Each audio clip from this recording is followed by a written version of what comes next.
Hello बच्चों। यहां लिखा है solid sphere rolls on smooth horizontal surface at 10 metre per second and then rolls up on smooth incline. ध्यान दीजिएगा, यहाँ पे गलत मत सोच जाइएगा। स्मूथ इंक्लाइन प्लेन, अगर इंक्लाइन प्लेन स्मूथ है तो अब इसकी एंगुलर वेलोसिटी को कोई भी चेंज करने वाला नहीं है, बराबर है।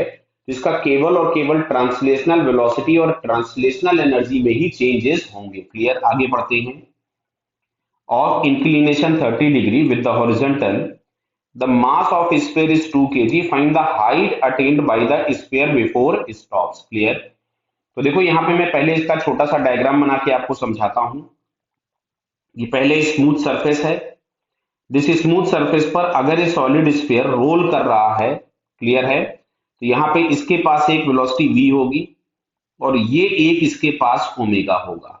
अब अगर बोला गया ये इंक्लाइन प्लेन पे चढ़ने लगता है, जो इंक्लाइन प्लेन भी कैसा है, स्मूथ। कैसा है, स्मूथ। तो ये वाला एंगल हम लोगों के पास अगर थीटा है, तो अगर इंक्लाइन प्लेन स्मूथ है तो जब ये मैक्सिमम हाइट पे पहुंचेगा तो इसके सेंटर की वेलोसिटी तो जीरो हो जाएगी, बट अभी भी ये ओमेगा से रोटेट कर रहा होगा और ये हाइट हम लोगों के पास कुछ भी एच अटेंड हो जाएगा। समझ में आ रही बात? तो बिल्कुल भी कंफ्यूज मत होना। स्मूथ इंक्लाइन दिया है, ओमेगा चेंज नहीं होगा, ये गलती मत कर देना कि आप translational energy, translational kinetic energy plus rotation दोनों को चेंज कर दो पोटेंशियल एनर्जी में। क्लियर है? तो यहां से अगर हम लोग लिखेंगे तो अब हम लोगों के पास जो इनिशियल एनर्जी है that is half m v square plus half I omega square is equals to final energy के नाम पे आपको मिलेगा m g h plus half I omega square.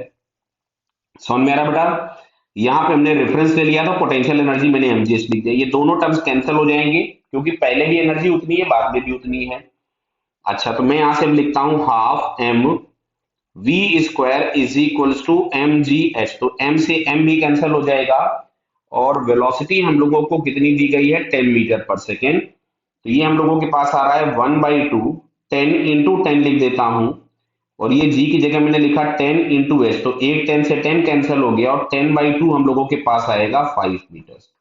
तो जो हाइट अटेंड आएगी वो 5 मीटर आएगी। ध्यान देना, गलत मत करना। क्लियर है बेटा? Okay, all the best.